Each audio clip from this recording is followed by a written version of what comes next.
Hello, welcome to my channel. I'm inspired to do a little bit something different today. We are going to take a look at Soul Cards 1 and 2, where I have been inspired to combine these two decks, there's 60 cards in each, and make my own tarot deck from them. I've seen other YouTubers make their own tarot decks from this, and everybody has a different idea of how the artwork inspires them to relate to the archetypes of the 78 cards in the tarot. And it was such a fun exercise. I absolutely enjoyed it so much and encourage everyone to try this. It was fantastic. These cards have been in print for over 20 years and very popular. And they are by Deborah Koff Chapin using an art method called touch drawing. So without further ado, I'd like to introduce you to my very own tarot deck inspired by Soul Cards 1 and 2. All right. Now, I went a little bit further. I was inspired to add some extra cards in from these two decks to create even more inspired work to use in my readings. And here we are, starting out with the Fool. New beginnings, putting yourself out there, taking a risk, new adventures. This is my Fool card. Followed by the Magician, putting out all that magic, absolutely. This is my High Priestess. Isn't she beautiful? And this is the Empress. Where did oh, here we go. The Hierophant. We'll put that next to the High Priestess. The Empress. The Emperor. The Lovers. The Chariot. Strength. I picked two strength cards. Here's my second one. I consider this mental strength and emotional strength.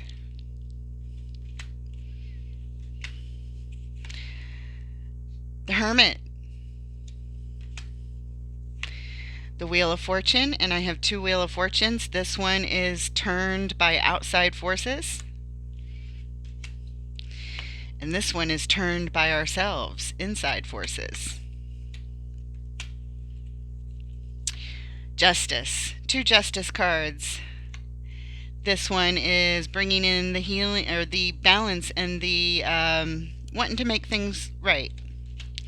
And this one is more about legal decisions. The Hangman, looking at things from different perspectives. And this is my Death card. Isn't that beautiful? This is all about rebirth and transformations. Two Temperance cards. Here's the first one for balance and healing, and the second, Temperance. The Devil, the shadow within. Two Towers. Here's the first one. This is towers that are brought on by ourselves, self-sabotage type of towers. And this is from outward forces tower. Two Stars. Here's the first one. Beautiful star. Wishes granted, divine wishes. And the second one, hope in the cosmos and divine wishes. The Moon. Beautiful Moon card. The Sun. Nobody I saw chose this as the sun. In fact, my choices were 90% different than everyone else's that I saw. Everyone had a different idea of what spoke to them as their archetypes, and that's what makes this exercise so incredibly fun. I don't need to number the cards. I already know by feeling. I've gone through the deck 100 times, or the decks 100 times, making my choices. Some came right away, some were a little bit more challenging, but most of them came right away. The sun came right away. I knew this was my sun. It's the expression on the face that does it for me. Absolutely. The sun and the moon. Judgment. Answering the call to our higher self.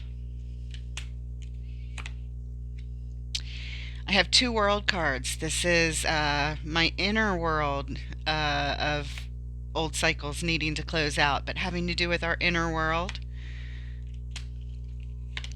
And these are cycles, life cycles closing out from outside of ourselves, maybe in connection with others.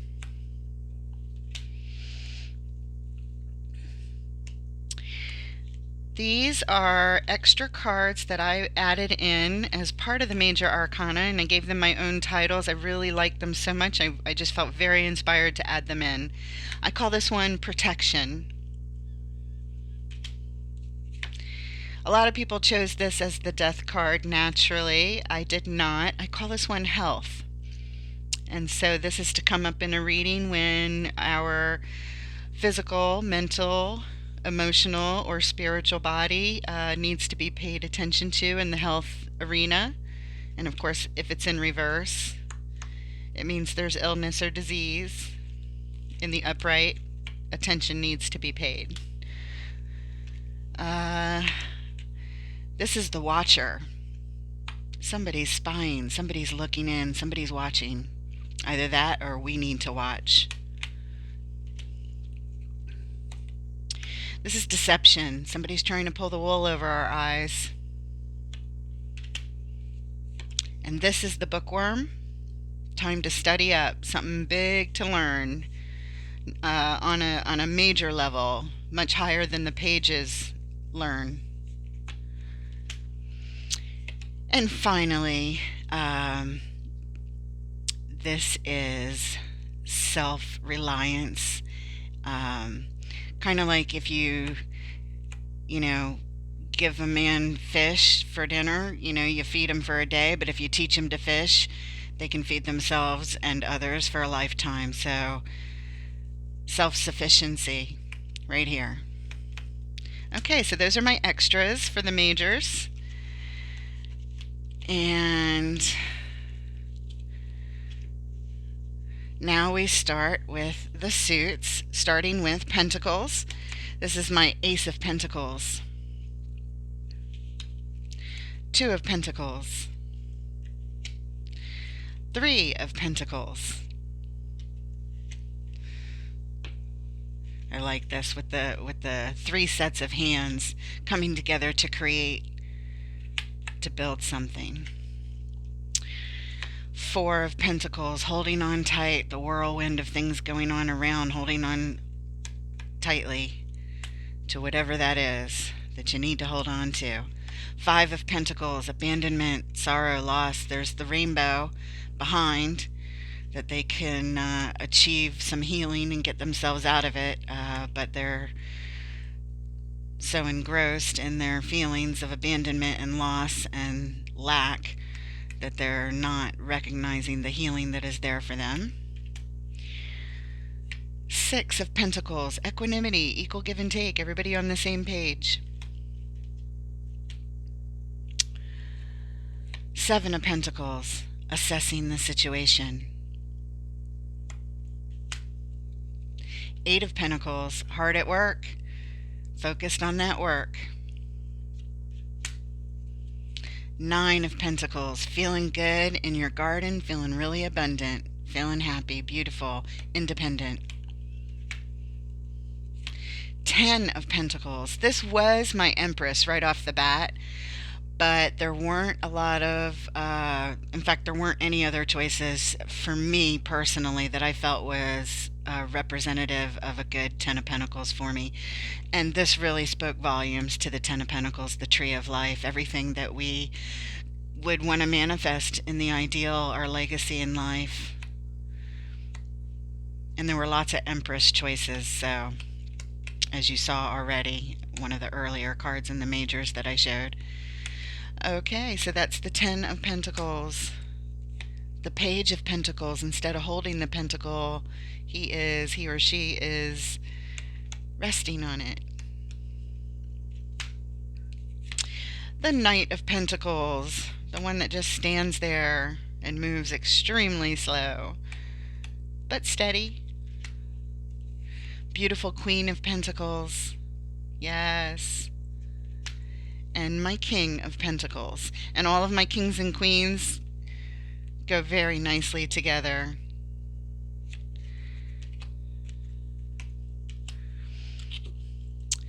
And here we have the Ace of Cups. Look at that. Cup runneth over with this Ace of Cups. Beautiful. My Two of Cups. Soul connection. Partnership. Love. Three of Pentacles. Coming together in communion and celebration. Four of Pentacles. Cups. Did I say cups? Did I say pentacles before? Cups, cups, cups. Cups. Three of Cups. Four of Cups. Yeah, disappointment. Disengaged. But there's that offer coming in. Five of Cups. I have two Five of Cups. Loss and sorrow over the leaves changing and falling, over the losses. And my second Five of Cups. Very depressed, in mourning. I have a couple of Six of Cups, soul connections from the past. There's the flower being gifted between them on this card. And the other Six of Cups, I just couldn't help it. Beautiful soul connection from the past, thinking of each other. And here's my Seven of Cups. This might be hard for the camera to pick up. This is a beautiful musical instrument. And the Seven of Cups is all about choices. So which music will be played, which songs will be played, and all of the strings on this guitar-like instrument representing the choices as well. Many choices. I have a couple Eight of Cups. I like this one a lot because this to me is saying goodbye, and it's very hard to do for both parties. They don't want to, but they're here saying goodbye. And here's my other Eight of Cups, where she is walking away, turning her back, disconnecting from the emotions. She's being called someplace else. My Nine of Cups, leaping for joy with this lovely wall of emotions surrounding her. Joy, bliss, personal happiness. My Ten of Cups, represented by a mother, child, this beautiful rose, and the abundance of the garden represented by this huge leaf. Ten of Cups, happiness on the homestead, having everything, all the love cups filled in abundance. Page of Cups. This was originally my Ace of Cups until my other deck came in and I saw that vessel, which was just too perfect for the Ace. So this became the Page of Cups, which I absolutely love. Hope and joy and promise and happiness.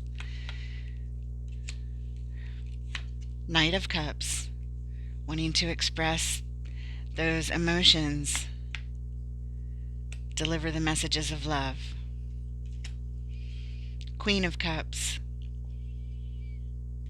Absolutely beautiful, heart wide open, divine love, full cup of love, forgives quickly, very understanding. And the King of Cups, the most balanced in his emotions, full of love, fatherly, reliable energy, and the King and Queen go beautifully together.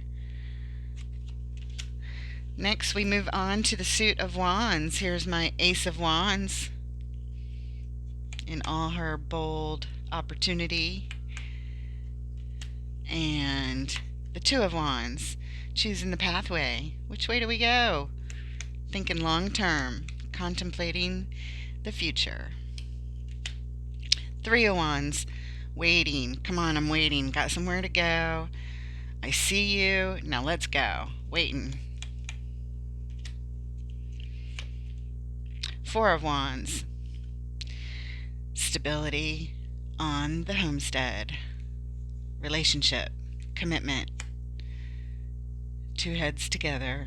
They're in peace, they're in love, they're in joy, representing stability. Five of Wands, conflict, inner conflict, outer conflict, arguing with others. A little bit of battling going on here. Six of Wands, victory, celebration, success, represented by the six hands, celebrating, protecting this egg, this fertile egg. Victory, and being recognized for it. Seven of Wands, protecting one's energy, blocking unwanted energy. Eight of Wands, extremely fast energy movement, possibly communication, represented by this mouth wide open and face right at the center there. But either way, energy is moving rapidly, whether it's through communication or through just energy moving quickly, very, very quickly.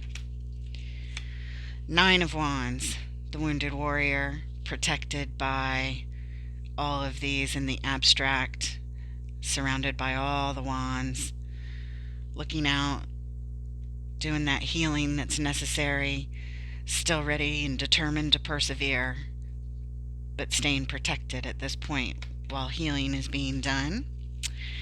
10 of Wands, represented by this person crouched down with this tree on their back, and up above the tree, all these hands, all the responsibilities that they're carrying that really belong to others, but this person is carrying all the burden right on their backs, and they can't even stand up, curled over in the fetal position. Page of Wands. This page definitely has an interest that they are captivated by, like a moth to a flame. They can't take their eyes off of this interest that's got them interested in learning more. Knight of Wands, taking that action, flying in based on the passions that they feel. They're going to take action and rush right in. Queen of Wands, got that fire in her belly that matches right up to the top of her headdress there. And the King of Wands, which matches her beautifully. Both of these people are attractive and confident and determined in their actions. And finally, we have the Suit of Swords. This is my Ace of Swords, represented by this eagle eye and projecting that clarity, truth, cutting out all the BS with this opportunity, with this ace. Two of Swords, bird brain, confusion, up in the head. Three of Swords, broken heart, sorrow. This heart has blood splattered all over it. Could be betrayal, definitely a broken heart. Four of Swords, taking that time out, getting the thoughts straight, doing the necessary healing, meditation. Five of Swords. Five of Swords is all about winning at all costs, which means the ego has taken over. And I see this as this person's ego rising to the top of the decision making, hence winning at all cost. Five of Swords. Six of Swords. I don't know if the camera can see this, but this person's actually in a boat, so naturally it was perfect that this person has left an old way of thinking and is on their way to a new destination. They're not there yet. They're right in the middle of this journey. Seven of Swords. There was no card that represented the Seven of Swords to me, but this one, it worked because the shape looks like a seven here. And so this could represent the deceit, the thievery that goes along with the Seven of Swords meaning, but also when it's time to just cut and run. Kind of looks like a scythe in a way, this number 7, so it could have those dual meanings, and I thought this fit perfectly, while nothing else did. Here's my Eight of Swords, which I absolutely love. It's a prison of the mind. This person's head is, disembodied, disconnected, and they're not grounded. They're all up in their head. This headdress of feathers representing the 8 swords, keeping them stuck, keeping them in that confusion. The 9 of Swords, one step beyond the 8. This is nightmares. This is, all those stressful thoughts, one right after the other, major anxiety. 10 of Swords. I have 2 10 of Swords represented. This is the first one. Obviously, this person is wounded, lying on their back, bloodied all over, possibly dead, or dying dramatically there with the hand up on the wall and the leg still in the upward position, dying slowly. But it's a painful ending nonetheless. And there's blood everywhere. And this is my second 10 of Swords. Again, painful ending. She even has tears coming out of her eyes. Very gray. No coming back from that. My Page of Swords. This is all about paying attention. Something to learn here. Watching. Possibly somebody spying on you. Could be. Time to pay attention. And this is my Knight of Swords. This knight has, like all Knight of Swords, rushed in to take action based on some knowledge that they obtained. But they rush in so quickly that they beheaded this person. And now they're holding the head after they've done the deed, and holding it, explaining why they did the deed. Rushing in a little too hastily and then explaining afterwards. So I thought that was kind of humorous. Queen of Swords. This beautiful eye is being whispered out of her mouth, or being declared out of her mouth. So I see this as her declaring what she wants, her clarity, what she expects, setting those boundaries, what she's demanding. And the King of Swords. The King of Swords not even needing a sword because he's so fertile with the logic and intelligence and knowledge of the mind that that's how he fights all of his battles. And so my King and Queen also look very nice together in their lovely powers of logic and clarity. And that's that. I just wanted to share that. I had so much fun with this exercise. I definitely encourage, if you are even slightly interested in doing this, it was a lot of fun and I can't wait to work with this. I'll be making some YouTube videos doing some readings for the collective as well as personal readings. So thank you for being here, and I hope you enjoyed that walkthrough of making my own tarot deck with soul cards 1 and 2. Take care, guys.